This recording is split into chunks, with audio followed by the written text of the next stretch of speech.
لیکن مہر، تم نے تو ہمیں ہی غیر کر دیا، نہ تمہارے ماں باپ نے کچھ بتایا۔ مہر نے حیرت سے صفیہ خالہ کو دیکھا، پھر اپنی ماں کو، جن کی آنکھوں میں اس وقت مہر کے لیے غصہ ہی غصہ تھا۔ میں سمجھی نہیں صفیہ خالہ، آپ کیا کہہ رہی ہیں؟ اور آپ سب مجھے کس بات کی مبارکباد دے رہے ہیں؟ اسے واقعی یاد نہیں تھا کہ اس نے صبح اسکول میں اس بچی کو کیا کہا تھا۔ ارے وہ تو شبو کی بیٹی نعیمہ نے بتایا کہ تمہارا شہر میں رشتہ ہو گیا ہے اور تم شادی کر کے شہر جا رہی ہو، تو ہم سب کو پتہ چلا، ورنہ تم لوگ تو آخری وقت تک راز ہی رکھتے۔ صفیہ خالہ نے جب اپنی بات مکمل کی تو مہر نے سر پکڑ لیا۔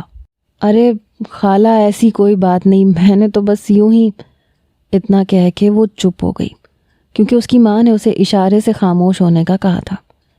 آپ لوگوں کو کوئی غلط فہمی ہو گئی ہے، نہ مہر کا رشتہ ہوا ہے اور نہ ہی ہم کبھی اسے شہر بیاہ کے بھیجیں گے۔ آپ کو تو پتہ ہے ہمارے خاندان میں ذات پات میں شادی ہوتی ہے۔ برابر والے گاؤں میں میری چاچی کا پوتا ہے، انہوں نے اس کے لیے رشتے کے لیے سرسری سی بات ڈالی ہے۔ جب بات آگے بڑھے گی، جب رشتہ پکا ہوگا تو میں خود سارے گاؤں والوں کو بتاؤں گی، لیکن یہ شہر والی بات بالکل جھوٹی ہے۔ مہر کی ماں نے سختی سے سب کے سامنے سچائی رکھی تو مہر کے ہوش اڑ گئے، کیونکہ اسے اس بارے میں کچھ نہیں خبر تھی۔ اماں یہ کیا کہہ رہی ہیں؟ مجھے نہیں کرنی کسی گاؤں والے سے شادی۔ میں نے پہلے ہی کہا تھا آپ سے کہ میں شہر جا کے شادی کروں گی۔ وہ ایک دم اتنی تیزی سے بولی کہ وہاں موجود ساری عورتوں کا منہ کھلے کا کھلا رہ گیا۔ اس کا مطلب شبو کی بیٹی نعیمہ نے سچ ہی بتایا ہے۔ ضرور شہر کا ہی کوئی معاملہ ہے جو آپ لوگ چھپا رہے ہیں۔ کیا شہر کے کسی لڑکے کا رشتہ آیا ہوا ہے؟ خالہ صفیہ کسی طور چپ بیٹھنے کا نام نہیں لے رہی تھی، اور نہ مہر کے اندر اتنا صبر تھا کہ وہ ماں کے آگے خاموش ہو جاتی۔ مہر کی ماں نے سر پکڑ لیا، بات سنبھلنے کے بجائے بگڑ رہی تھی۔ نہیں بھائی، مہر کا کہیں شہر سے کوئی رشتہ نہیں آیا، یہ تو خود ہی سے بس شہر جانے کے خواب دیکھتی رہتی ہے۔ مہر کی ماں کی بات پر گاؤں کی عورتوں نے کانوں کو ہاتھ لگایا۔ توبہ توبہ، کیا زمانہ آ گیا، لڑکی خود منہ پھاڑ کے اپنی شادی کے بارے میں بات کر رہی ہے۔ یہ بھلا ہمارے بچوں کو کیا تعلیم دے گی؟ ایسا نہ ہو ہماری بچیوں کا ذہن بھی خراب ہو جائے۔ اب دیکھو نا، نعیمہ کیسے کہہ رہی تھی کہ استانی جی کی شہر میں شادی ہو رہی ہے، کل کو اسے پتہ چلے گا کہ ایسی کوئی بات نہیں، یا استانی جی خود ہی شہر جانے کے لیے شہری لڑکوں کا انتظار کر رہی ہیں، تو بچوں کے ذہن پہ بہت برا اثر پڑنا ہے۔ میں تو ماسٹر صاحب سے کہوں گی کہ میری بیٹی کے لیے کسی اور استانی کا انتظام کریں۔ رجو یہ کہتی ہوئی کھڑی ہوئی تو سبھی نے اس کی تائید کی، اور ایک کے پیچھے ایک سبھی ان کے گھر سے نکل گئیں۔ سب کے جاتے ہی مہر کی ماں نے دروازہ بند کیا اور چپل لے کے مہر کو مارنا پیٹنا شروع کر دیا۔ وہ چیختی چلاتی کمرے کی طرف دوڑی۔ اماں بھلا میرا کیا قصور ہے؟ میں نے تو یوں ہی پڑھاتے پڑھاتے کہہ دیا تھا کہ میں ایک ہی بار شہر جاؤں گی شادی کر کے۔ مجھے کیا پتا تھا کہ یہ نعیمہ کی بچی پورے گاؤں میں ڈھنڈورا پیٹ دے گی۔ وہ خود کو بچاتے ہوئے ماں کو صفائی دے رہی تھی۔ نعیمہ نے تو جو کیا سو کیا، تو نے بھی گاؤں والوں کی عورتوں کے سامنے کہہ دیا کہ تجھے برادری میں شادی نہیں کرنی بلکہ شہر جانا ہے۔ اب کتنی تھو ہوگی۔ مہر کی ماں کو نئی فکر ستا رہی تھی۔ اماں ہونے دو، مجھے فرق نہیں پڑتا، مجھے نہیں کرنی تمہاری کسی چاچی مامی کے بیٹے سے شادی، اور نہ اس گاؤں سے کسی دوسرے گاؤں رخصت ہو کے جانا ہے۔ میں تو شہر ہی جاؤں گی۔ وہ بھی اپنی بات پہ پوری طرح اڑ چکی تھی۔ اگلے دن جب وہ اسکول گئی تو ماسٹر صاحب نے اسے صاف کہہ دیا کہ وہ آئندہ اسکول کا رخ نہ کرے، کیونکہ گاؤں کی ساری عورتوں نے کہا ہے کہ اگر وہ پڑھانے کے لیے آئے گی تو گاؤں کی عورتیں اپنی بچیوں کو نہیں بھیجیں گی۔ یہ سن کے مہر کا منہ کھلا رہ گیا، ذرا سی بات کا افسانہ بن گیا تھا۔ اس نے ماسٹر صاحب کو بہت سمجھانے کی کوشش کی، لیکن ماسٹر صاحب نے ہاتھ جوڑ دیے۔ بڑی مشکل سے گاؤں کی چند عورتیں اپنی بچیوں کو پڑھانے کے لیے بھیجتی ہیں، کہیں ایسا نہ ہو تمہاری وجہ سے وہ بھی گھر بٹھا لیں، اس لیے بہتر یہ ہے بیٹی کہ اب تم اسکول ہی نہ آؤ۔ ماسٹر صاحب نے دو ٹوک لفظوں میں انکار کرتے اسے واپس گھر بھیجا، اور جب وہ جلدی گھر پہنچی تو اس کی ماں کو وجہ پتہ چلی تو انہوں نے سر پکڑ لیا اور بتایا کہ یہ بات دوسرے گاؤں میں ان کی چاچی تک بھی پہنچ گئی ہے، اور جو رشتہ انہوں نے ڈالا تھا اس کے لیے انہوں نے صاف انکار کر دیا ہے۔ کہ ایسی منہ زور لڑکی انہیں نہیں چاہیے۔ اب میں کیا کروں؟ نہ گاؤں والے تیرے لیے رشتہ ڈالیں گے اور نہ چاچی کے پوتے کا رشتہ آئے گا۔ مہر کی ماں کی آنکھوں میں آنسو آنے لگے، لیکن مہر بڑی خوش ہو گئی۔ اچھا ہے نا اماں، نہ برادری سے رشتہ آئے گا نہ گاؤں سے، میں تو شہر ہی جاؤں گی۔ وہ ہاتھ جھاڑتے ہوئے چارپائی پہ پیر چڑھا کے بیٹھ گئی۔ ہاں تو شہر میں تیرے مامے کے بیٹے بیٹھے ہیں رشتہ بھیجنے کے لیے، آئی بڑی شہر جاؤں گی۔ منہ چڑھاتے اس کی ماں نے اس کی نقل اتاری۔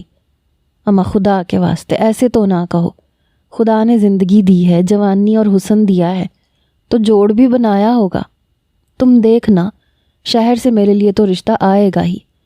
مہر کو پورا یقین تھا کہ اس کی دن رات کی دعاؤں میں سے کوئی نہ کوئی ایک دعا تو ضرور قبول ہوئی ہوگی، اور اس کی تو ساری دعائیں ایک ہی جیسی تھیں، بس کسی بھی طرح اسے شادی کر کے شہر جانا تھا۔ اسکول چھوٹا تو وہ بس گھر تک ہی محدود رہ گئی۔ گھر سے باہر نکلتی تو سب لوگ عجیب عجیب نظروں سے دیکھتے، ہر طرف چہمگوئیاں شروع ہو جاتی۔ اس کی گنتی کی 3-4 دوستیں تھیں، لیکن اب تو ان لوگوں نے بھی اس سے بات کرنا چھوڑ دی تھی۔ ان کے گھر والوں کی طرف سے سختی ہو چکی تھی کہ کہیں اس کی صحبت میں وہ بھی منہ زور نہ ہو جائے۔ مہر کی ماں تو دن رات سینہ پیٹتی اور اس کے منہ زور ہونے پہ خود کو کوستی کہ اس نے اسے 10 جماعتیں پڑھایا ہی کیوں۔ گاؤں میں 1-2 ہی تو لڑکیاں تھیں جنہوں نے 10 جماعتیں پڑھ رکھی تھیں، اور انہی خوش نصیبوں میں مہر بھی شامل تھی۔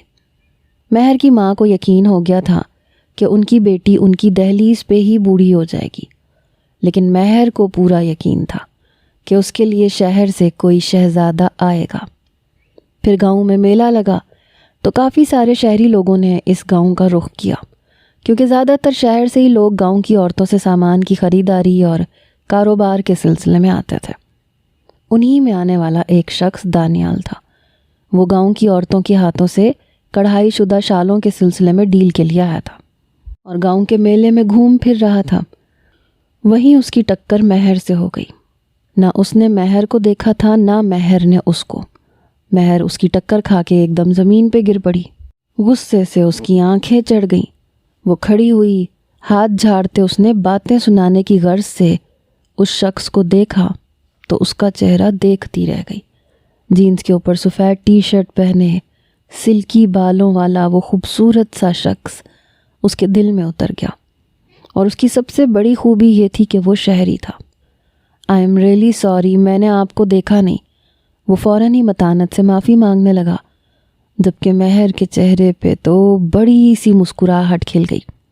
کچھ دیر پہلے والا غصہ سیکنڈوں میں غائب ہوا۔ ارے کوئی نہیں، کوئی بات نہیں، آپ شہر سے آئے ہیں نا؟ ارے آپ تو مہمان ہیں ہمارے گاؤں کے۔ کیوں آئے ہیں آپ یہاں، مجھے بتائیں، میں مدد کرتی ہوں آپ کی۔ ویسے بھی میں اس گاؤں کی واحد استانی ہوں۔ اس نے بڑا سینہ چوڑا کر کے اپنی قابلیت جتائی۔ بس یہ نہیں بتایا کہ اسے اسکول سے نکال دیا گیا ہے۔ جی میں بس یہ شالز وغیرہ دیکھ رہا ہوں، اس کے بعد کمپنی کی طرف سے ڈیل سائن ہوگی۔ ہم چاہتے ہیں کہ گاؤں کی عورتوں کو کاروبار بھی ملے اور ساتھ ہی ہماری فرم کو منافع بھی۔ آپ کے گاؤں کی عورتوں کے ہاتھ میں بڑا ہنر ہے۔ دانیال نے فراخ دلی سے تعریف کرتے اسے اور بھی خوش کر دیا۔ مہر نے فوراً اسے اپنی خدمات پیش کی۔ میں آپ کو گاؤں کی سب سے ہنرمند عورت کے پاس لے چلتی ہوں۔ اس کے ہاتھ میں سب سے زیادہ صفائی اور کام میں سب سے زیادہ نفاست ہے۔ مہر خود ہی زبردستی دانیال کے ساتھ لگ گئی، اسے لے کے گاؤں کی عورتوں کے پاس گئی، اس کے حساب سے اسے کام دلوایا، اور پھر اسی دوران ان دونوں کی اچھی بات چیت ہو گئی۔ دوپہر کے بعد کا وقت ہوا تو دانیال کو بھوک لگنے لگی۔ اسے واپس شہر جانا تھا، لیکن مہر زبردستی اسے کھانے کا کہہ کے گھر لے آئی۔ مہر کی ماں نے اسے دیکھا تو سر پکڑ لیا۔ یہ کس کو گھر لے آئی کھانا کھلانے؟ گاؤں والے دیکھیں گے تو ایک نیا ہنگامہ کھڑا ہو جائے گا۔ پہلے ہی سب کو یہ لگتا ہے کہ میں نے کہیں نہ کہیں تیرا شہر میں رشتہ طے کر رکھا ہے۔ تو بس بدنامی میرے سر میں ڈال۔ ایک کام کر، ایک ہی بار جوتا اٹھا کے میرے سر میں مار دے۔ مہر کی ماں کا غصہ آسمان کو چھونے لگا، لیکن اسے کسی بات کی پرواہ ہی کہاں تھی۔ بڑی مشکل سے شہری بابو ہاتھ آیا تھا۔ مہر نے اپنی طرف سے بہترین کھانا اس کے آگے رکھا۔ دانیال نے کھانا کھایا، خوب تعریف کی، اور پھر 1 ہفتے بعد آنے کا کہہ کے چلا گیا، کیونکہ اسے ڈیل کرنے کے لیے اپنے باس کے ساتھ آنا تھا۔ اس ایک ہفتے میں مہر نئے دن رات اس کے خیالات بنے۔ وہ کافی اچھا اور نفیس طبیعت کا مالک تھا، پڑھا لکھا تھا، رہن سہن سے بھی اچھا تھا، شہری بابو لگ رہا تھا۔ ایک ہفتے بعد جب وہ دوبارہ آیا تو بہت بڑی گاڑی میں آیا، ساتھ میں گارڈز بھی موجود تھے جو کہ دراصل اس کے باس کے تھے، لیکن مہر کو لگا کہ یہ سب کچھ دانیال کا ہے۔ مہر کے باس نے اپنی ڈیل فائنل کی اور واپس جانے لگے تو دانیال خصوصی طور پہ مہر سے مل کے شکریہ ادا کرنے کے لیے آیا۔ گاؤں کے بچے اس کی گاڑی کے پیچھے پیچھے دوڑتے ہوئے مہر کے دروازے کے باہر تک پہنچے۔ ایک ہنگامہ کھڑا ہو گیا۔ پورے گاؤں کو پتہ چل گیا کہ مہر سے ملنے کے لیے شہری بابو دوبارہ واپس آیا ہے۔ بس پھر کیا تھا، گاؤں میں طرح طرح کی باتیں شروع ہو گئیں۔ مہر کے دل میں تو شادیانے بجنے لگے۔ اس نے دانیال سے اس کا فون نمبر لے لیا اور پھر دانیال کے جانے کے بعد دونوں کے درمیان بات چیت شروع ہو گئی۔ مہر نے خود ہی سمجھ لیا کہ دانیال کا ایک بڑا سا گھر ہوگا، نوکر چاکر ہوں گے اور وہ بہت امیر ہوگا۔ 2 مہینے کے اندر دونوں کے درمیان محبت پروان چڑھنے لگی۔ پھر مہر نے اس پہ دباؤ ڈالا کہ وہ رشتہ بھیجے۔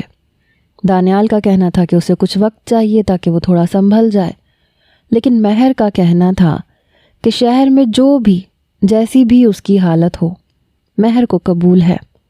مہر نے زیادہ کچھ جاننا ہی نہیں چاہا تھا۔ مہر کے کہنے پہ اس نے رشتہ بھجوا دیا۔ دانیال کی ماں اور بڑی بھابھی رشتہ لائیں تھی اور مہر کی ماں حیران رہ گئی۔ کیسے کر دوں میں اتنی دور تیرا رشتہ، شہر میں، جانتی ہی کتنا ہے تو اس لڑکے کو۔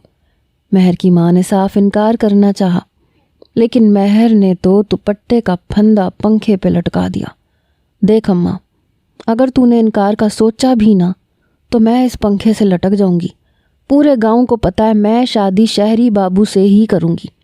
اب روز روز تو کوئی شہری بابو یہاں نہیں آئے گا نا، اور پھر دانیال میں کوئی برائی نہیں ہے، پچھلے 2 مہینے سے میں اس سے بات کر رہی ہوں۔ مہر کی اس بات پہ اس کی ماں کا منہ کھلے کا کھلا رہ گیا۔ جوتا اتار کے مہر کی کمر پہ دے مارا۔ بے شرم، بے حیا، ماں کے پیچھے تو یہ گل کھلاتی رہی ہے، شہر جانے کا اتنا شوق ہے کہ عاشقی لڑا لی۔ مہر کی ماں کے منہ میں جو آیا وہ بکتی چلی گئی۔ اماں تمہیں جو بھی کہنا ہے مجھے کہہ لو، لیکن اس کی ماں اور بھابھی کو صرف اور صرف ہاں ہی کہنا۔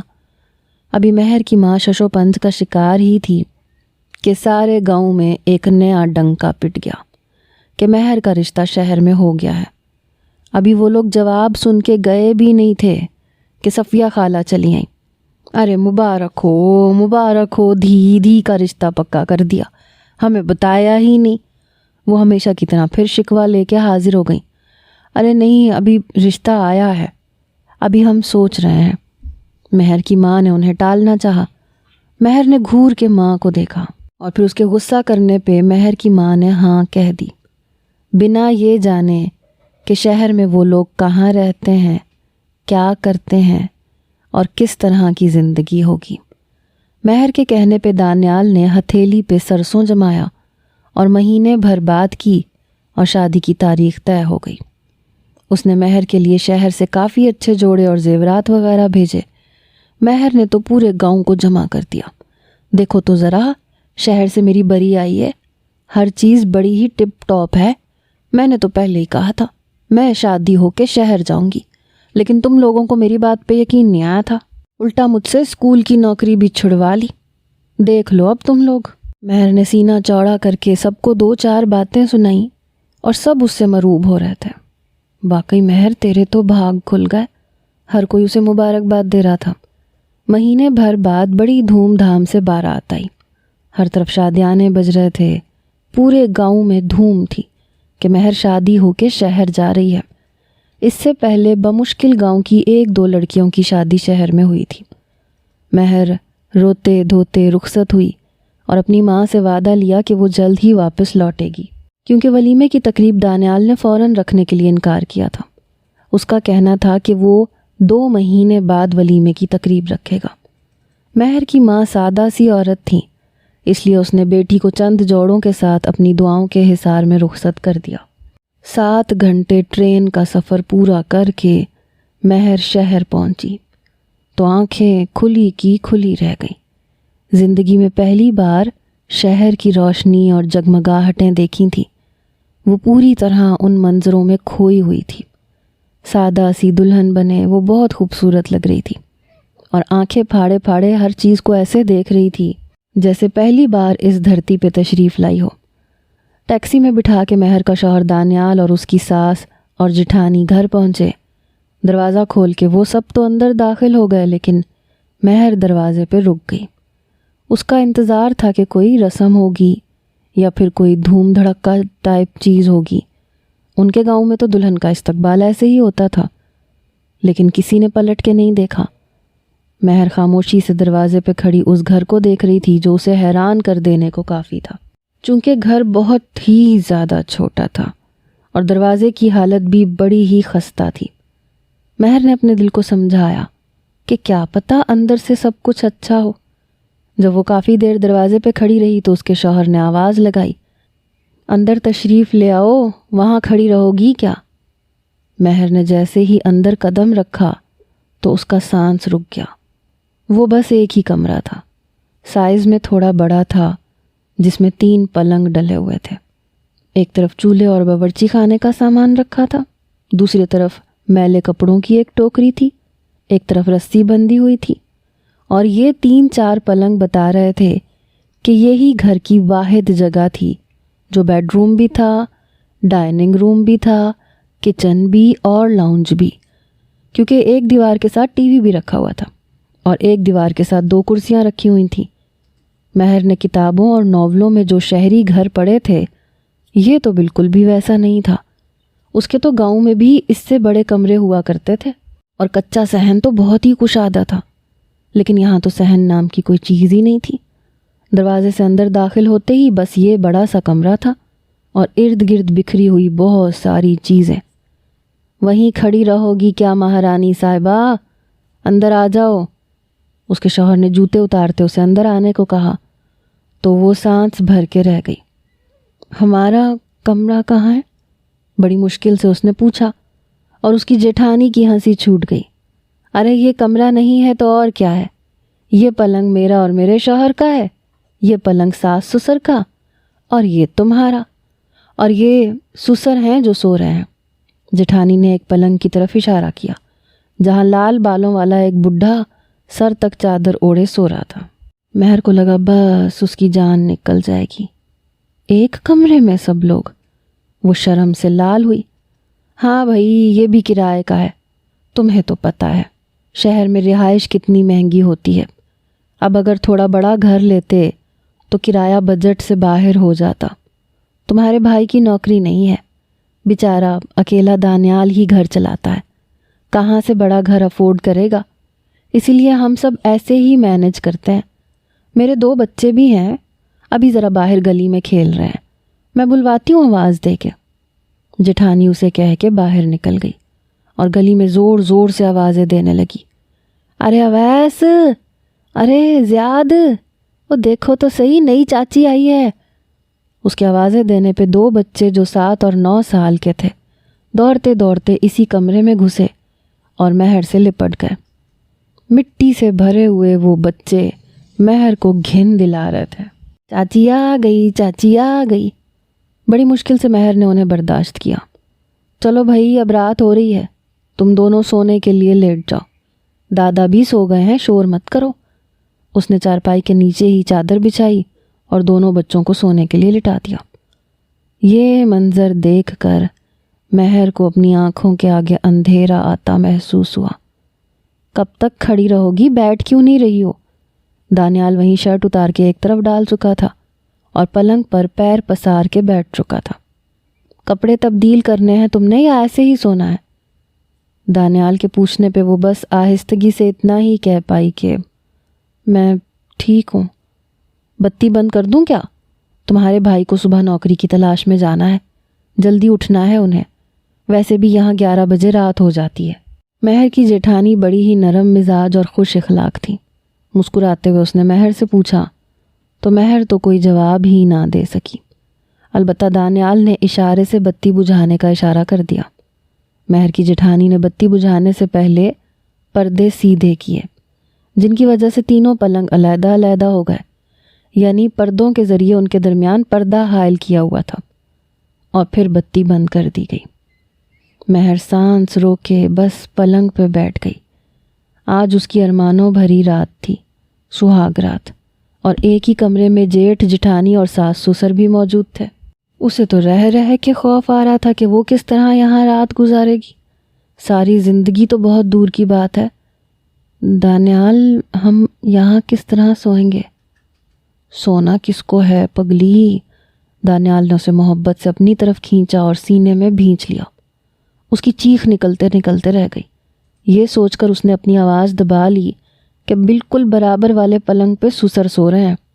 ساس تو نہ جانے اسے یہاں چھوڑ کے کہاں چلی گئی تھی، شاید محلے والوں کو خبر دینے گئی تھی کہ بہو آ گئی ہے۔ دانیال پلیز، وہ گھٹی گھٹی آواز میں چیخی تو دانیال نے اس کے منہ پہ ہاتھ رکھ دیا۔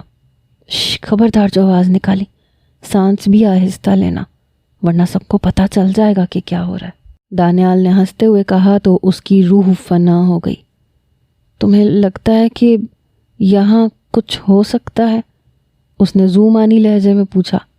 ہاں کیوں نہیں، بھائی اور بھابھی کی سہاگ رات بھی اسی کمرے میں ہوئی تھی۔ اس وقت بھی اماں ابا ایسے ہی پلنگ پہ سو رہے تھے، میں بھی یہیں پہ تھا۔ بھابھی نے جو تھوڑا بہت شور مچایا تھا وہ میں نے بھی سنا تھا۔ یہ کہہ کے دانیال بھدی سی ہنسی ہنسا، اور شرمندہ سی ہوتی مہر نے گھور کے اسے دیکھا۔ تو تم چاہتے ہو اب تمہارا بھائی میری آوازیں سنے؟ ایسا تو ہمارے گاؤں میں بھی نہیں ہوتا۔ ہاں تو وہ گاؤں ہیں، وہاں خالی زمینیں ہوتی ہیں، لوگ گھر بھی بڑے بڑے بنا لیتے ہیں۔ یہ شہر ہے بھائی، یہاں پہ کرائے کا گھر بڑی مشکل سے ملتا ہے۔ کم کرائے میں ایسا ہی گھر مل سکتا ہے، اور میں ایسا ہی افورڈ کر سکتا ہوں۔ تم سے کہا تھا کچھ عرصے رک جاؤ لیکن تم نہیں مانی۔ اب بتاؤ کیا کریں؟ وہ ہاتھ جھاڑتے اس سے پوچھ رہا تھا، اور مہر نے سر پکڑ لیا تھا۔ خبردار، یہاں تو میرے قریب آنے کی کوشش بھی مت کرنا۔ ایک تو پہلے کمرے میں اتنے سارے لوگ، اوپر سے بھابھی نے بچوں کو پلنگ کے نیچے سلایا ہوا ہے، پتہ نہیں سو بھی رہے ہیں یا نہیں۔ تمہارے بھائی بھابھی کیسے ایک دوسرے کے ساتھ؟ مہر پوچھتے رہ گئی، آگے لفظ بھی نہ بن پڑے۔ یار تمہیں اس وقت بھائی بھابھی کا خیال کیوں آ رہا ہے؟ یہ سوچو آج ہماری شادی کی رات ہے اور یہی ہمارا بیڈ روم ہے۔ مجھے تو کوئی مسئلہ نہیں ہے، بس تم شور نہ مچانا۔ جذبات سے قابو ہوتے ہوئے دانیال نے محبت سے اس کی گردن پہ اپنے ہونٹ رکھے تو وہ تلملا گئی۔ جذبات نام کی کوئی چیز اس وقت اس کے اندر نہیں جاگ رہی تھی، صرف غصہ پنپ رہا تھا اور اپنی بے بسی پہ ماتم کرنے کو دل چاہ رہا تھا۔ وہ جس شہر کے خواب سے جا کے یہاں آئی تھی، اس شہر میں اس کے ارمانوں کا جنازہ نکلا تھا۔ مجھے واپس جانا ہے، میں یہاں اس طرح نہیں رہ سکتی۔ وہ گھبرا کے کھڑی ہو گئی کیونکہ دانیال کی بے تابیاں اور جذباتیت عروج کو پہنچنے لگی تھی۔ مہر پلیز یار، ڈرامے بازی نہ کرو، اسی طرح تمہیں رہنا ہے میرے ساتھ، اور اگر تم یہ سوچ رہی ہو کہ آج کی رات میں تمہیں بخش دوں گا تو ایسا بالکل بھی نہیں ہونے والا۔ اتنے گھنٹوں کا سفر طے کر کے میں اتنی دھوم دھام سے بارات اس لیے نہیں لایا تھا۔ میرے سارے دوست یاروں نے میری شادی پہ 4 چاند لگائے ہیں، اب اگلے دن میں انہیں کیا بتاؤں گا کہ میری بیوی نے مجھے میرا حق بھی نہیں دیا۔ لاڈ سے کہتے وہ ایک بار پھر مہر کو گلے سے لگا چکا تھا اور مہر کا دم گھٹنے لگا تھا، مگر وہ خود کو اس سے آزاد نہ کروا پائی۔ دانیال نے آہستگی سے اسے بیڈ پہ لٹایا اور اس پہ جھکنے لگا، لیکن اس سے پہلے ہی ایک زوردار چیخ سنائی تھی۔ امی چوہا، امی چوہا! جٹھانی کا کوئی بچہ زور سے چیخا تھا۔ جٹھانی نے ایک دم سے اٹھ کے لائٹ کھول دی اور اس کے بچوں نے سارے پردے ہٹاتے ہوئے دھما چوکڑی مچا دی۔ گھبراتے ہوئے دانیال بھی مہر کو چھوڑ کے پیچھے ہٹا۔ کیا مصیبت ہے؟ کہیں پہ کوئی چوہا نہیں ہے، سو جاؤ! وہ اپنے بھتیجوں پہ چلایا۔ چاچو بہت بڑا چوہا تھا، آپ کو نہیں پتا؟ اویس نے فوراً یقین دلانے والے انداز میں کہا۔ ہاں ٹھیک ہے، ہوگا، لیکن تمہارے اتنا چلانے کے بعد چلا گیا ہوگا، اب پریشان نہیں کرو۔ مہر کی ساس بھی واپس آ چکی تھی، وہ بھی زور سے چیخی۔ کیوں اتنا ہنگامہ کر رہے ہو؟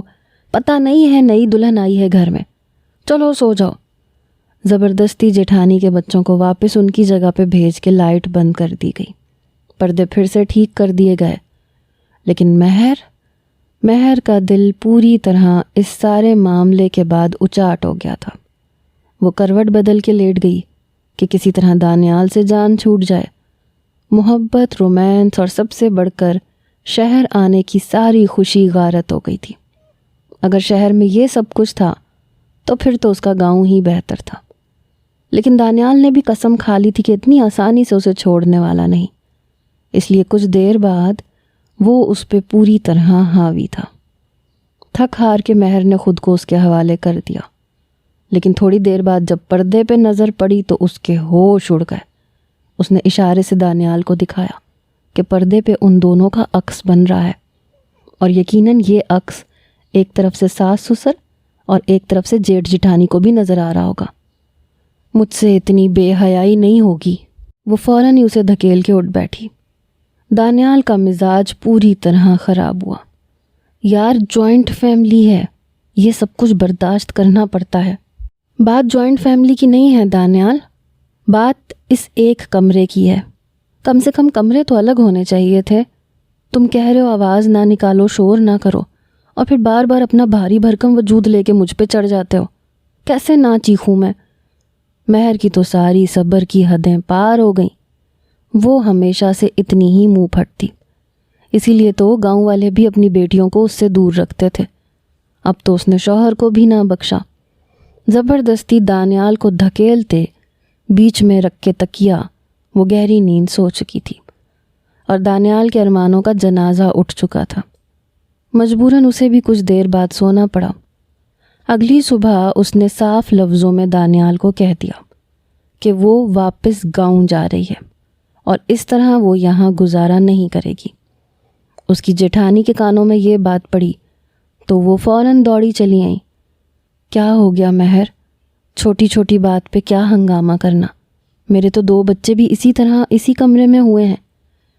مہر کے تو پورے ہی ہوش اڑ گئے۔ بھابھی، آپ کو شرم نہیں آئی؟ اس کی بھابھی کچھ دیر خاموش ہو گئی۔ مہر، مجبوری ہے، کیا کر سکتے ہیں؟ بتاؤ، انسان کی جتنی چادر ہو وہ اتنے ہی پیر پھیلائے گا نا؟ اس کی جیٹھانی نے بڑی معصومیت سے کہا تو مہر کی آنکھیں پھیل گئیں۔ جتنی چادر ہو اتنے ہی پیر پھیلانے چاہیے، لیکن پردے ڈال ڈال کے پیر پھیلانے کی کیا ضرورت ہے؟ اسے بے شرمی کہتے ہیں۔ 2 ٹوک لفظوں میں کہتی وہ اپنا سامان اٹھا چکی تھی۔ ساس کو بھی اندازہ ہو گیا تھا کہ وہ یہاں سے جانے کی تیاری کر رہی ہے۔ انہوں نے گھور کے اسے دیکھا، پھر دانیال کو دیکھا۔ شادی سے پہلے بتایا نہیں تھا اسے کہ ہمارے گھر میں کتنے کمرے ہیں اور کیسے رہتے ہیں ہم؟ اماں، میں نے کہا تھا اسے کہ کچھ وقت رک جاؤ، لیکن اس کے دماغ پہ شادی کا بخار چڑھا تھا۔ میں نے بھی کر لی شادی، مجھے کیا پتا تھا اسے ایک کمرے سے مسئلہ ہو جائے گا۔ بیٹے کی بات سن کے ساس کچھ دیر کے لیے چپ ہوئیں۔ اچھا ایسے کرو، اسے گاؤں واپس چھوڑ آؤ، کہہ دینا کہ اسے گھر والوں کی یاد آ رہی تھی۔ مہر، تم کچھ دن گاؤں رک جاؤ، پھر میں تمہارے لیے ایک اور کمرے کا انتظام کرواتی ہوں۔ یہاں گلی میں ہی ایک اور کرائے کا گھر خالی ہو رہا ہے، اس کا ایک کمرہ تمہیں مل جائے گا۔ ساس نے بات سمیٹنے کی کوشش کی اور جیٹھانی کا منہ کھل گیا۔ اماں، میری باری میں تو آپ کو یہ خیال نہیں آیا تھا، میں نے تو اسی کمرے میں 2 بچے پیدا کیے ہیں، اور یہ اس کے لیے آپ علیحدہ گھر کا انتظام کر رہی ہیں۔ ساس نے گھور کے بڑی بہو کو دیکھا، پھر دانیال کو اشارہ دیا کہ وہ اس کی واپسی کا انتظام کرے۔ مہر کا تو بس نہیں چل رہا تھا وہ اڑ کے گاؤں واپس پہنچ جائے۔ اسی رات تک وہ گاؤں واپس پہنچ چکی تھی۔ اس کی ماں اسے دروازے پہ دیکھ کے حیران تھی، لیکن اس نے کہہ دیا کہ وہ کچھ دنوں کے لیے واپس آئی ہے، کیونکہ شہر میں اسے سب کچھ بہت مختلف اور الگ لگ رہا تھا۔ یہ نہ بتا سکی کہ الگ کیا لگا تھا۔ 15 دن بہت تیزی سے گزرے۔ ان 15 دنوں میں نہ اسے دانیال کا خیال ستایا اور نہ شہر جانے کا، لیکن ایک بات تھی کہ ان 15 دنوں میں اسے گاؤں میں بڑی عزت ملی، کیونکہ اب وہ شہر والی ہو چکی تھی۔ پھر 15 دن بعد دانیال اسے لینے کے لیے آیا اور پھر وہ دوبارہ شہر آ گئی، لیکن اس بار اسی گلی میں ایک الگ کمرے کا انتظام تھا۔ یہ بھی ویسا ہی ایک کمرہ تھا جس میں کچن واش روم موجود تھا، لیکن کم سے کم اب ساس سسر اور جیٹھ جٹھانی تو ساتھ نہیں تھے۔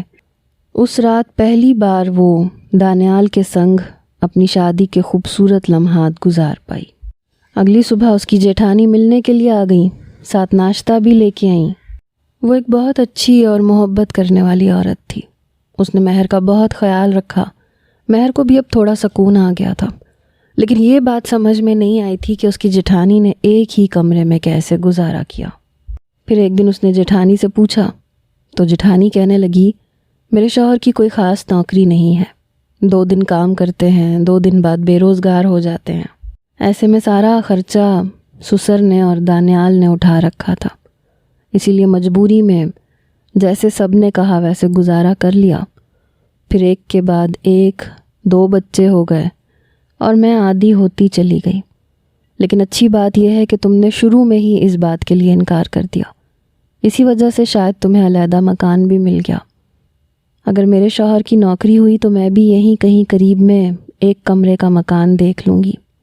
بچے بڑے ہو رہے ہیں، ان پہ بہت برا اثر پڑتا ہے۔